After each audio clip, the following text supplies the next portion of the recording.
Ассаламу алейкум, урматтуу Багастыр Кыргызстан каналын көрүүчүлөр, кутман күнүңүздөр менен.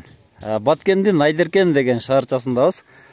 Тагыраагы Сабизден картошканын мекениндебиз. Азыр алдыңыздарда көрүнүп турган гүлдөп турган нерсе арасында Сабиз тигилген. Былтыркы жылы билесиздер, Сабиз саткандар баягы Сабиз поляда жатып алып, мага ылайык машина барбы деп сүйлөп калышкан эле. Быйыл кандай болуп атат? Ушул Сабиз боюнча сиздерге маалымат беребиз. Шарабидин досум, бул Сабиз канча сотикка эгилген берге? 15 сотик Сабиз эгилиптир, мына дос. Нажим досум.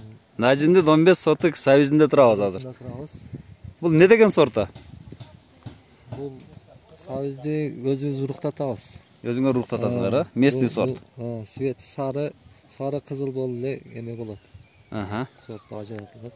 Бизди мына түштүктө основной аштын баардыгы ушул сары Сабизде болот, ширин болот деп. Түндүккө барып калсаң, мисалга кызыл Сабизден аш жасап беришет да. Бул основной каяк жейт бул Сабизде? Основной Өзбекстанга кетет да. Основной Өзбекстанга, Сох аркылуу Өзбекстан жейт бул Сабизде. Ферганадан ham кирет. Бул жерде элдин баардыгы ушундай Сабиз картошка менен, Основной Сабиз. Дыйканчылык Сабиз картошка бул жерде. Эми бул жерде бир сотуктан канча секрет болбосо, канча алса болот? Жакшы түшүм болсо. Жакшы түшүм болсо 1 сотиктен 1 тонна. 1 сотуктан угуп атасыздар, досум айтып атат. 1 тоннага чейин алса болот дейт. Эгер орто болгон болсочу? Орто болсо 500 кг, 600 кг. Бирөөнү жулуп көрсөтпөйлүбү көрүүчүлөргө?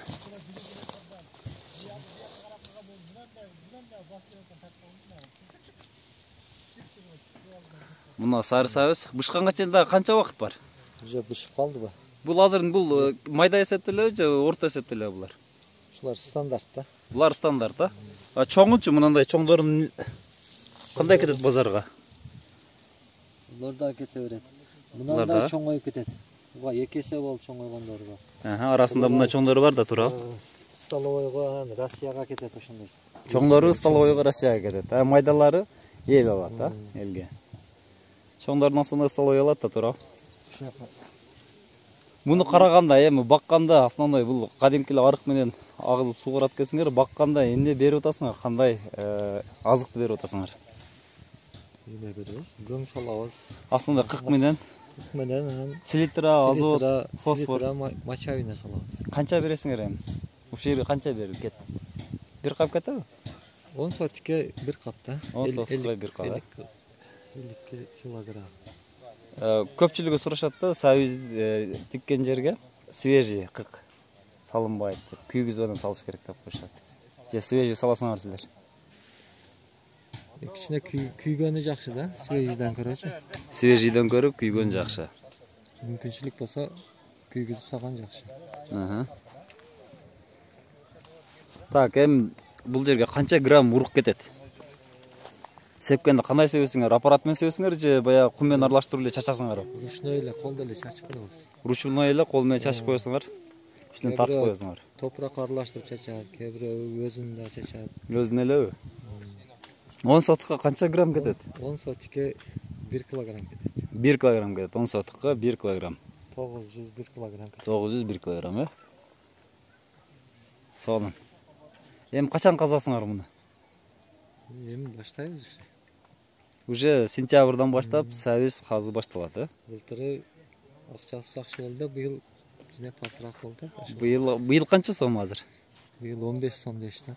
Быйыл 15 сомдон Сабиз. Быйыл Сабиз арзан экен туугандар. 20 сомго чейин. Былтыркы жылы 50 сомдон ушул полядан келип каза алып кетишкен.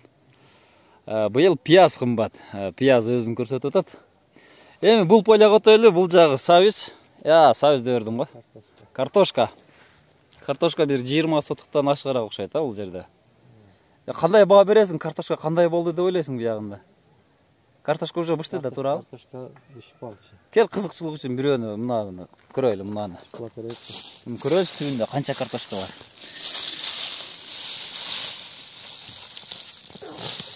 Так, эми салып жүрөт го бул майдаланды.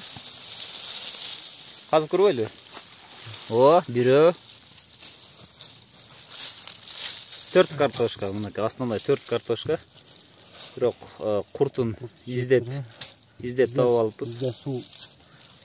кичине проблема да 15 күндө Охо. өчүрөт. Мынака.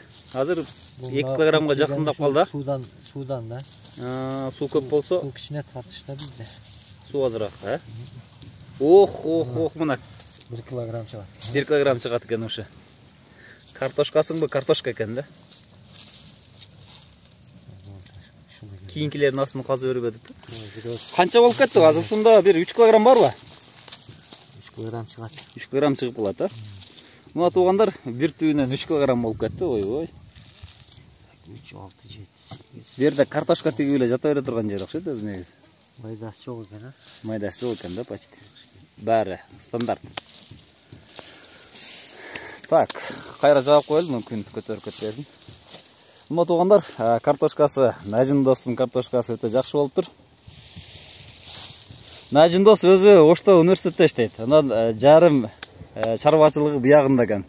Бүгүн ошол жер чарбачылыгында тааныштырып атам сиздер менен. Эгер жериңиздер жакшы болсо, кошумча дарамат катары сабиз картошка өзүңүздөр үчүн эгип тигип чыгарып алсаңыздар болот. Үй бүлө үчүн финансылык жактан кадимкидей колдоо болот. Так, мына достор. Картошканы бышкан убага. Картошканын астында эмне менен багасыңар? Кыкта берди дагы эле. Кык, гумус. Картошка экөөнүкү окшош эле.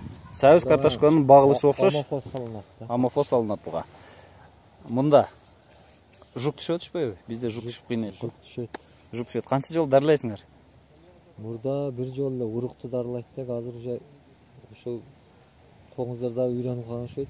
Кийин дагы чыгып атат да. 2 жолу дарылап атабыз. 2 жолу дарыланат экен. Бирок аз эле экен. Бизде 5-6 жолу дарылашка туура келет. Туугандар, эгер картошканы тегерден алдың, урукту дарылап кое турган болсоңуздар, анда кыйлага чейин курт түшпөй турат. Мына картошка боюнча азыраак маалымат болду. Сиздер менен Багып Сүрөт Кыргызстан каналы болду. Азыраак болсо дагы сиздер үчүн маалымат. Ишиңиздерге ийгилик каалайм. Тынч аман болуңуздар.